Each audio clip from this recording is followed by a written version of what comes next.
भागवत क्या है? वेदों का फल है। निगम कल्पतरोर गलितम फलम। फल होता है, पका हुआ फल है। निगम माने वेद, निगम कल्पतरो गलितम फलम, ये गला हुआ पका हुआ फल है।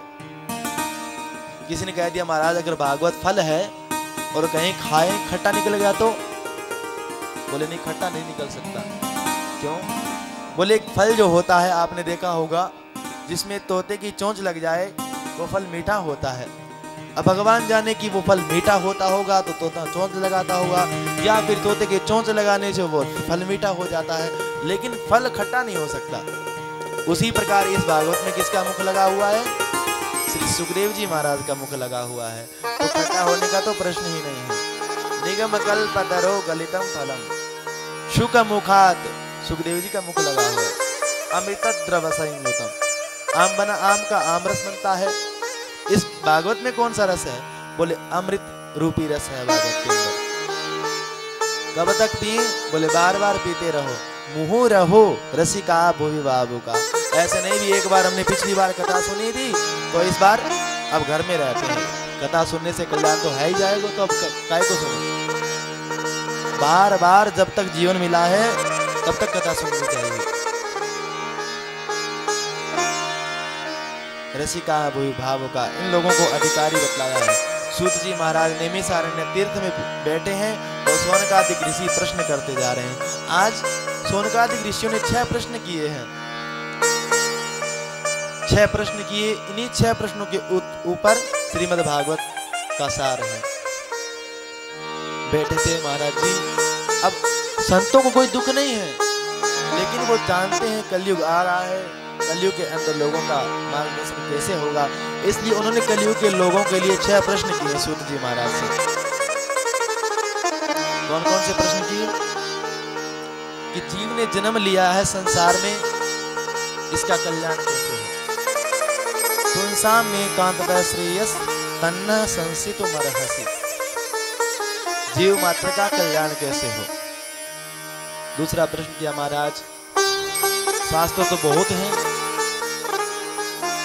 इतने शास्त्र हैं हम नाम भी नहीं जानते होंगे और समय बहुत कम है। समस्त शास्त्रों का सार क्या है? सूत जी ने कहा तुम्हारे पास समय नहीं है?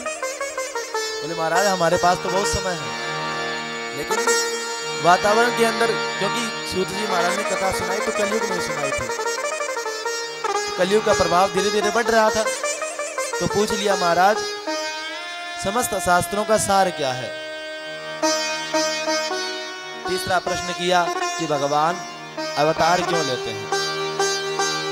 भगवान का अवतार क्यों लेते हैं? इस संसार में भगवान क्यों आते हैं? क्या भगवान के संकल्प मात्र से रावण नहीं मर सकता था? कंस नहीं मर सकता था? भगवान वहां से चाहते तो वहीं से मार सकते थे। क्या भगवान रावण कंस को मारने के लिए आते हैं? चौथा प्रश्न है महाराज, भगवान जो अवतार लेते तो भगवान के कितने अवतार हुए? कोई कहता भगवान के अनंत अवतार है, कोई कहते 24 हैं, कोई 28 हैं, सबका अपना अपना मत है। तो भगवान के अवतार कितने हैं? पांचवा प्रश्न किया कि जीवन, व्यक्ति को जीवन मिला है तो उसका लक्ष्य क्या है? भाई हम एक सोचने की बात है, हमारा जन्म हुआ, स्कूलों में पढ़े, कॉलेज में पढ़े, शादी हुई, बच्चे हुए, लेकिन हमारा कभी सोचा है कि हमारा लक्ष्य क्या है? हम संसार में क्यों आए हैं? घर में जाओ, एकांत में कमरे में बैठना, लाइट ऑफ करना और चिंतन करना, अपने आप से पूछना जो अंदर है ये कौन है, मैं कौन हूँ और ये संसार में क्यों आया हूँ? फिर आपको पता चलेगा भी कौन है और हम संसार में क्यों आए हैं। कितने आए कितने चले गए कोई अता पता नहीं। हमारा लक्ष्य क्या है? हम किस लक्ष्य? ट्रेन में जा रहे हैं, अब टीटी की खिड़की के पास जाओ, उसे को भैया टिकट दे दो, अब वो पूछे कहाँ जाना है बाबूजी? अब हम जाना नहीं, ये नहीं बताएं कहाँ जाना, आप टिकट दे दो बस, तो बेचारा कहाँ की टिकट देगा? जब हमारा लक्ष्य ही नहीं है तो हम कहाँ जाएंगे? भटकते रहेंगे। उसी प्रकार भटक रहे हैं। व्यक्ति को लक्ष्य होना चाहिए, इस संसार में आए तो हमारा लक्ष्य क्या है? तो सोनका जी ने पूछा महाराज जी, जीवन व्यक्ति को जीवन मिला है तो उसका लक्ष्य क्या है। छठा प्रश्न किया कि जब भगवान इस धरती पर आए थे, मधुर लीला की थी, और भगवान जब चले गए तो धर्म किसकी शरण में गया। धर्म कम शरणम गतः, धर्म किसकी शरण में गया।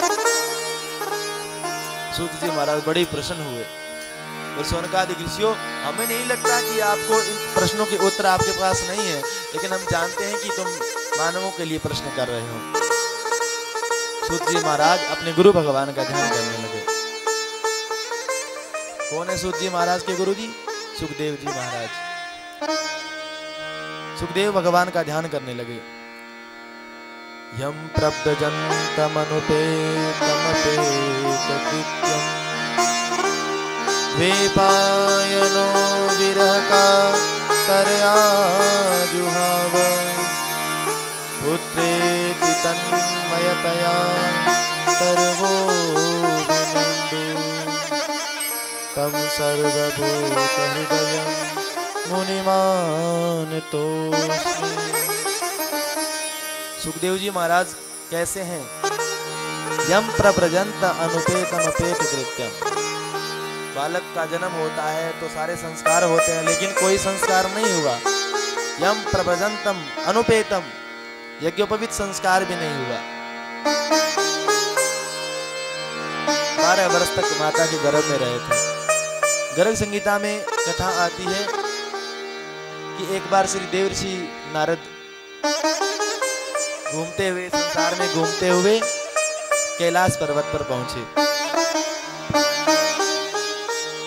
अब कैलाश पर्वत पर पहुंचे तो नारद जी तो भगवान का मन है, भगवान जो लीला करवाना चाहते हैं नारद जी से करवा लेते हैं। नारद जी घूमते हुए कैलाश पर्वत पर पहुंच गए। अब माता बाबा भोले बाबा तो तपस्या में लीन और माता भवानी सेवा कर रही है। अब पहुंच गए नारद जी महाराज, माता जी को प्रणाम किया। माता जी ने, अच्छा आओ बेटा नारद, कहाँ से घूमते हुए आ रहे हो? बोले क्या बताऊं माता जी, जहाँ भी जाता हूँ संसार में कहीं भी शांति नाम की कोई चीज नहीं है, सब जगह कलेश, कहीं मन लगता ही नहीं है। माता जी ने कहा नारद जी तो यहाँ तो आपको मन लगा है आपका खूब। बोले माता जी पूछो मत, यहाँ भी थोड़ा थोड़ा नहीं लग रहा है। अरे नारद, यहाँ तो हमारे भोले बाबा कितने अच्छे हैं, कितना प्रेम करते हैं हमसे, कोई गुरु मंत्र किसी को नहीं बताते हैं ना, बाबा ने तो हमें वो बता दिया, कुछ छुपाते नहीं है। अब नारद जी तो भगवान के मन, भगवान कुछ करवाना चाहते तो नारद जी से करवा लेते। तो नारद जी भी बोल पड़े, भैया रहने दो, सारी बोल पट्टी खुल जाएगी नहीं तो। लेकिन भैया तो पूछने नहीं, बताओ क्या बात है, आपको क्यों मन नहीं लग रहा? बोले आपको सारी बात बताते हैं। बोले हाँ भोले बाबा हमें सारी बात बताते हैं। बोले माता जी फिर बताओ, भोले बाबा के गले में जो मुंड की माला है वो किसकी है? अब माता जी को तो पता नहीं। अरे मैंने पूछा नहीं तो बाबा ने बताया नहीं होगा। बोले कहा खाक प्रेम करते हैं आपसे, आपको यही नहीं पता कि भोले बाबा के गले में जो मुंड की माला है वो किसकी है? नहीं बाबा ने बताया नहीं, हमने पूछा नहीं इसलिए बताया नहीं उन्होंने। अब नारद जी तो वहां से धीरे धीरे खिसक लिए और जाते जाते भोले बाबा को प्रणाम किया, बाबा जी आपको माता जी याद कर रहे हैं। और उधर माता जी के तो चेहरे पे 12 बज गए। अब भोले बाबा समझ गए कि नारद जी आए तो कुछ न कुछ तो गड़बड़ करके गए हैं। भोले बाबा पहुंचे तो पहले क्या होता था, माताओं के लिए विशेष कमरा होता था, रूम बनाते थे, रूठ जाए तो उस रूम में चले जाए तो हम मना के लाया करते थे, कोप भवन होता था। आजकल तो पता ही नहीं चलता है, जब भोजन बनता है, जब मिर्ची तेज होगी, नमक तेज होगा, तब पता चलता है कि यहाँ देवी जी कुछ मनाते हैं फिर। लेकिन पहले जमाने में कोप भवन होता था। तो भोले बाबा ने देखा कि आज देवी जी कोप भवन में चली गई। पास में गए भोले बाबा ने पूछा, देवी क्या बात है? रहने दो, बाहर से भी काले और अंदर से भी काले। अरे देवी बात तो बताओ, बात क्या है? जब पूछने लगे तो भोले बाबा ने, आपने जो गले में मुंड की माला पहनी है आज तक बताया किसकी है? भोले बाबा ने कहा लो कर लो बात। देवी तुमने कभी पूछा मुझसे? अरे ये कोई और नहीं, देखो इतना प्रेम करता हूँ, पूरा प्रमाण साथ में लेके घूमता हूँ, ये किसी और की मुंड नहीं, ये तुम्हारे ही मुंड है। अच्छा मेरे मुंड? बोले हाँ, जब जब तुम शरीर धारण करती हो और शरीर को त्याग देती हो तो फिर मैं तुम्हारे इस मुंड को अपनी माला में डाल देता हूँ। इससे बड़ा प्रमाण पत्र साथ में लेकर कौन घूमेगा? अच्छा बाबा एक बात बताओ, अब तो तुम और भी काले निकले, क्यों? अच्छा आप मरते नहीं, मैं मर जाती हूँ? बोले देवी मैंने अमर कथा का पान किया इसलिए नहीं मरता हूँ। तो बाबा वो कथा मुझे भी पान करा दीजिए, मैं भी अमर हो जाऊंगी। भोले बाबा ने कहा ठीक है देवी, लेकिन देवी एक बात है, तुम्हारे अतिरिक्त इस कथा को कोई नहीं सुनना चाहिए। बोले कोई नहीं सुनेगा। गुफा में लेकर के चले गए, भोले बाबा ने समाधि लगाई। भोले बाबा ने कहा देवी देखो, जब मैं कथा करूंगा तो आंख बंद करके करूंगा, और तुम्हें नींद आ गई तो? निद्रा देवी बहुत प्रभाव करती है। अब अपना तो यहाँ समय कुछ ठीक है, जब दोपहर का समय हो तो अब पता ही नहीं चलता है कि ध्यान में सुन रहे हैं कि निद्रा देवी का प्रभाव है। तो भोले बाबा ने कहा देवी अगर तुम्हें नींद आ गई तो हमें कैसे पता चलेगा? मैया ने कहा बाबा एक काम करती हूँ, मैं होके बढ़ती रहूंगी। जैसे बचपन में जब कहानी सुनाती थी नानी जी दादी जी, एक राजा था तो सुनने वाला क्या कहेगा? एक रानी थी तो सुनने वाला अब जब तक हुके चलते रहेंगे तब तक दादी जी कथा सुनाती रहेगी। जब हुके बंद हुए तो नींदरा आ गई। तो उसी प्रकार भोले बाबा भी कथा सुना प्रारंभ कर दी। बोली भागवत भगवान की जय। कथा प्रारंभ हुई और माता सत्य कथा सुनने लगी। एक दिन बीता, 2 दिन बीता, धीरे धीरे दिन 4 दिन बीत गए और माता जी होके बढ़ती जा रही है।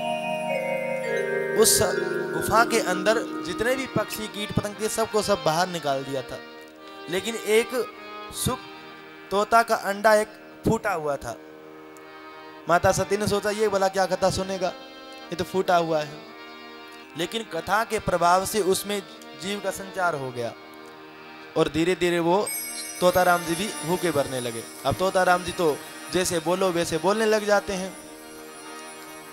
अब चौथे दिन क्या हुआ, माता जी को निद्रा आने लगी और तोताराम जी पीछे बैठे हैं। उन्होंने सोचा इतनी अच्छी कथा चल रही है, होके नहीं भरे तो ये कथा बंद है जाएगी। तो माता जी तो स्टॉप हुआ और उधर तोताराम जी शुरू हो गए और भोले बाबा की कथा चलती रही। और जैसे ही 7 दिन पूरे हुए भोले बाबा ने जय जयकार लगाई। बोली भागवत भगवान की जय। माता जी तो घबराकर उठी। हाँ तो भगवान का जन्म हुआ, फिर बधाई हुई, उसके बाद क्या हुआ बाबा? देवी जी बधाई हुई, जन्म हुआ, कथा पूरी है गई। बाबा मैं क्या करूं, मुझे तो नींद आ गई थी। अरे देवी तुम्हें नींद आ गई थी, फिर होके कौन भर रहा था? अब जब पीछे मुड़कर देखा तो तोताराम जी हो अभी भी हुकारे चल रहे हैं उनके। अच्छा तो यही है पापी जिसने कथा का नियम जो है आगे बैठकर सुननी चाहिए, इसने पीछे बैठकर कथा सुनी है, इसको छोड़ूंगा नहीं। और भोले बाबा त्रिशूल लेकर के तो तोताराम जी के पीछे हो लिए। अब तोताराम जी आगे आगे पीछे पीछे भोले बाबा। उधर समनाप्रास आश्रम है श्री वेदव्यास जी का, और उनकी पत्नी बेटीबा देवी अपने रजो धर्म से निवृत्त होकर केस को संवार रही थी। अब उनको जमाई आई कि तोताराम जी मुख में प्रवेश कर गए, उधर में चले गए और भोले बाबा घूमते हुए आए आश्रम के ऊपर पसीने से लथपथ। वेदव्यास ने कहा जय हो महाराज, आइए आश्रम पर। लेकिन आप इस पर भागते हुए क्यों आए हैं, क्या बात है? बोले आपके घर में मेरा चोर घुसा है। बाबा आपका चोर? बोले हाँ। बाबा आपके कौन से गहने चुरा लिए? क्योंकि आपके गहने सुनने मात्र से डर लगता है। बाबा का हार क्या है? भुजगेंद्र हारम। बाबा आपकी तो कौन हार चुराएंगे, कौन कुंडल चुराएंगे, क्या चुरा लिया आपका? भाई कन्हैया के मंदिर में जाते हैं तो थोड़ा खतरा सा रहता है, माताओं के साथ जाए तो कन्हैया के गले में हार होता है, कुंडल होता है, कहीं देवी जी सारा कर दे अब की बार जब तनख्वाह आए तो ऐसा हार बनवाएंगे। लेकिन जब भोले बाबा के मंदिर में जाए तो नाग देवता खड़े रहते हैं उन्हें कोई नहीं मानता है। तो भोले बाबा आपका क्या चुरा लिया? बोले मेरे यहाँ से अमर कथा चुराई है। जय हो महाराज, अमर कथा चुराई है। अमर कथा चुराने के बाद उसको आप मार दोगे तो अमर कथा का महत्व क्या रह जाएगा? भाई जिसने अमर कथा पान कर ली हो उसको मार देंगे तो अमर कथा का महत्व फिर क्या रहेगा? भोले बाबा ने कहा आपने ये बात ठीक कही, और वहां से भोले बाबा लौट गए। वही सुख शावक 12 वर्ष तक माता के गर्भ में रहे।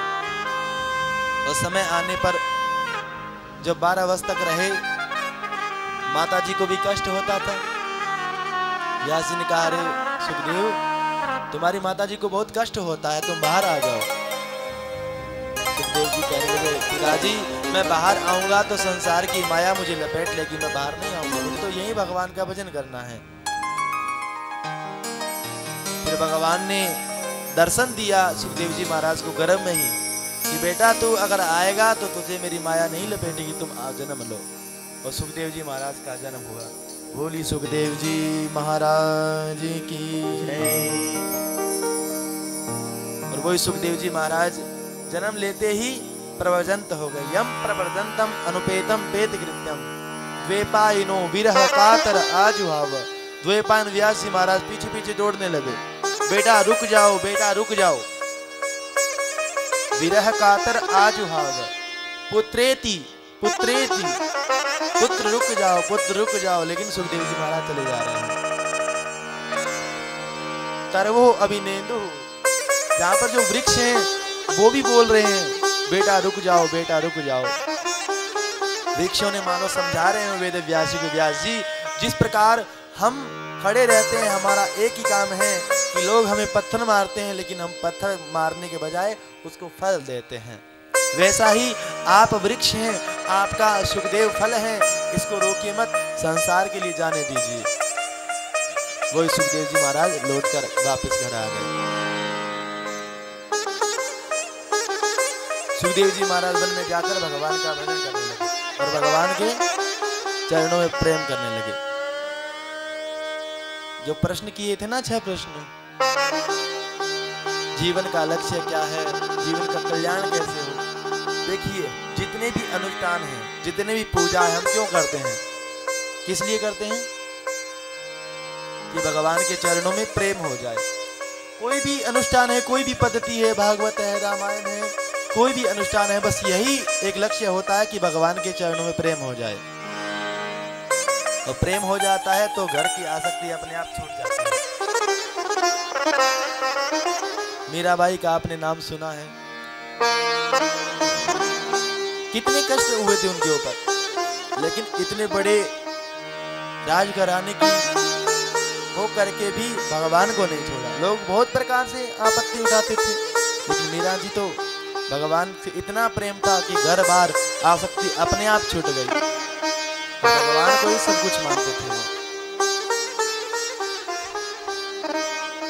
पायो जी मैंने राम रतन धन पायो, पायो जी मैंने राम रतन धन पायो।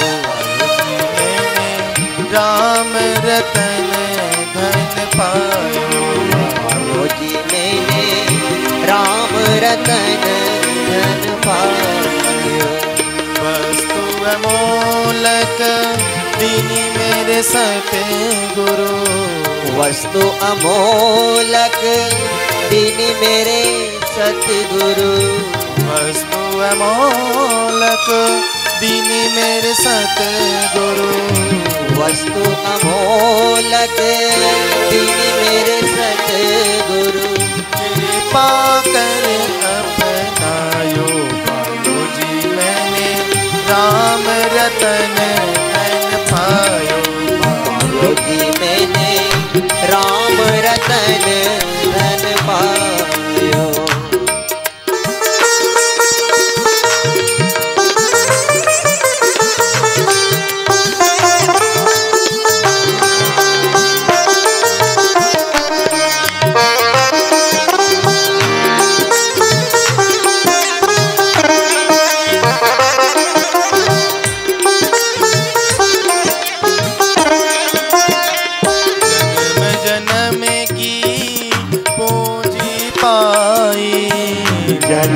जन्म की पूंजी पाई, जन्म की पूंजी पाई, जन्म जन्म की पूंजी पाई। जग में सब ही खवायो पायो जी मैंने राम रतन धन पायो, पायो जी मैंने राम रतन धन पायो, पायो जी मैंने राम रतन धन पायो, पायो जी मैंने राम रतन धन पायो।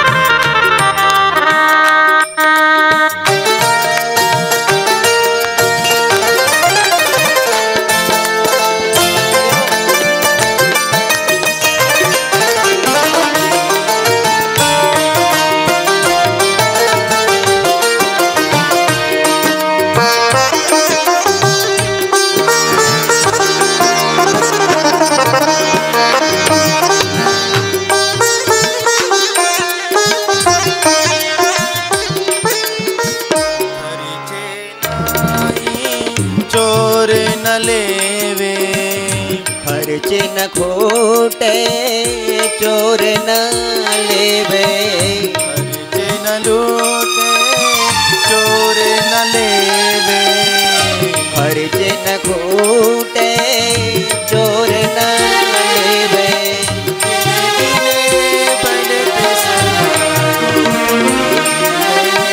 राम रतन धन पायो, पायो जी मैंने राम रतन धन पायो, जी मैंने राम रतन धन पायो, पायो जी मैंने राम रतन धन पायो।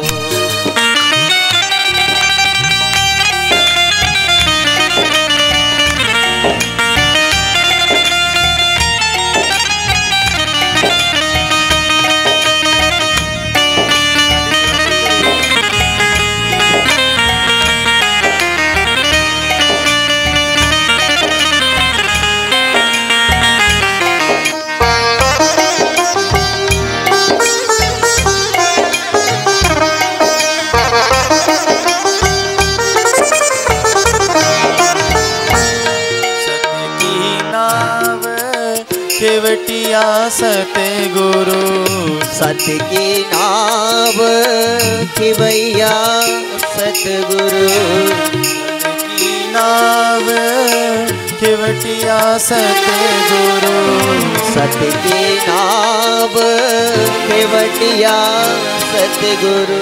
भव सागर तर जायो पायो जी मैंने राम रतन धन पायो, पायो जी मैंने राम रतन धन पायो, पायो जी मैंने राम रतन धन पायो, पायो जी मैंने राम रतन धन पायो।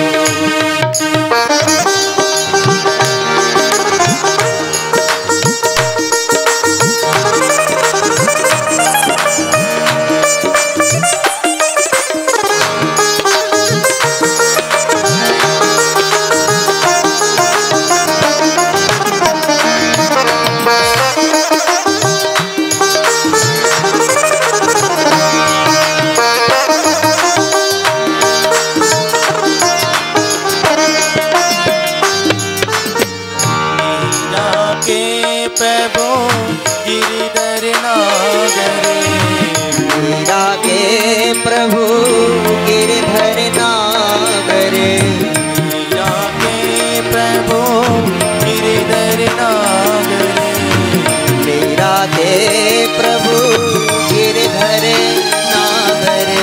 हर से जैसे पायो पायो जी मैंने राम रतन धन पायो, पायो जी मैंने राम रतन धन पायो, मैंने राम रतन धन पायो, पायो जी मैंने राम रतन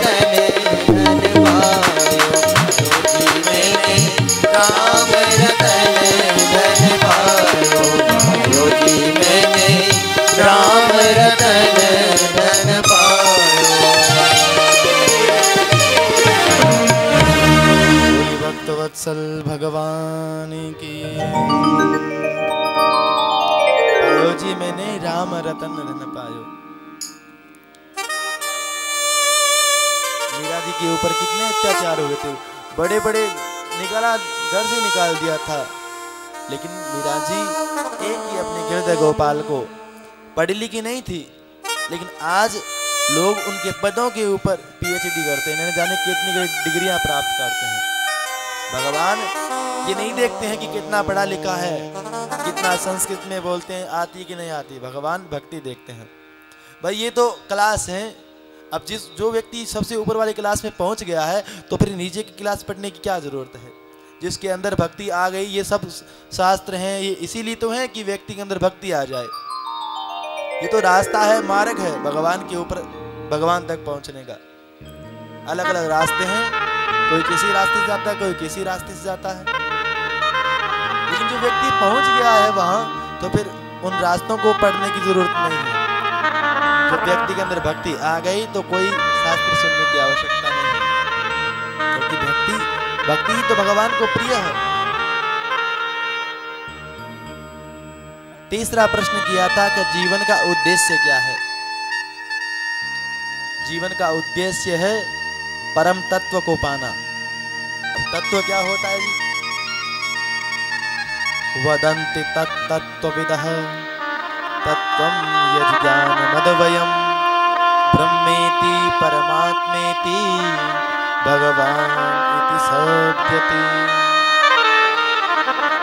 तत्व एक ही होता है,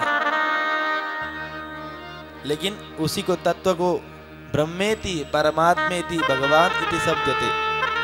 योगियों से पूछो तत्व क्या होता है, योगी मुनि जो होते हैं वो क्या कहेंगे? तत्व ब्रह्म है। ऋषियों से पूछो वो क्या कहेंगे? तत्व परमात्मा है। और भक्तों से पूछो तो तत्व क्या है? भगवान है। ब्रह्मेति परमात्मेति भगवान इति सत्यते। चीज एक ही है। सोना होता है, अंगूठी बना लो, हार बना लो, कंगन बना लो। अब क्या कहेंगे? ये अंगूठी है, ये हार है, ये कंगन है। कोई कहता है ये सोना है, ये सोना है, ये भी सोना है। तत्व क्या है? सोना है, और नाम अलग अलग हो गए। क्यों? क्योंकि हमें अंगूठी अच्छी लगती है तो सोने की अंगूठी बना ली, हमें हार अच्छा लगता है तो सोने का हार बना लिया। उसी प्रकार जब भक्त चाहता है तो भगवान कृष्ण के रूप में आ जाते हैं, भक्त चाहता है भगवान राम के रूप में आ जाते हैं, भक्त चाहता है भगवान शंकर जी के रूप में आ जाते हैं। तो ऐसे भगवान भक्तों के लिए रूप बना लेते हैं। तत्व तो एक ही है। भोजन करते हैं भाई, सभी भोजन करते हैं। सबको क्या करना है? भूखी तो शांत करनी है, पेट भरना है।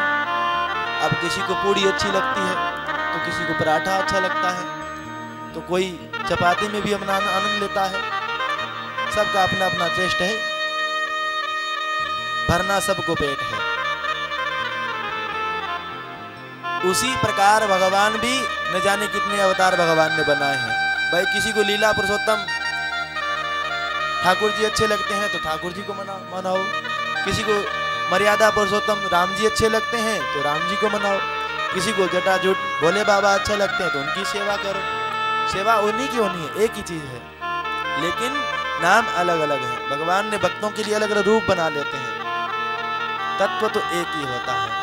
उसी तत्व को ब्रह्म ज्ञानी लोग ब्रह्म कहते हैं, योगी लोग परमात्मा कहते हैं, और भक्त लोग भगवान कहते हैं। ब्रह्मेति परमात्मेति भगवान इति सत्यते।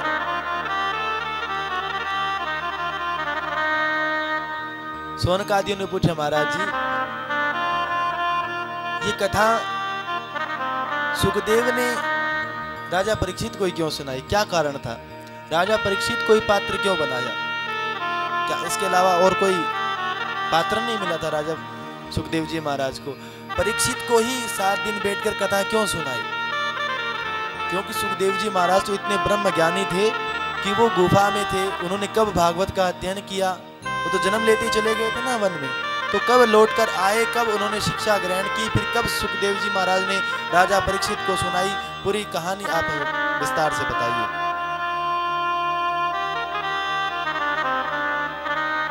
श्री सूत जी महाराज सोनकादिक ऋषियों को कथा बताने लगे कि एक बार श्री वेदव्यास जी महाराज पाराशर के पुत्र वेद व्यास जी महाराज, जिन्होंने वेद बनाए,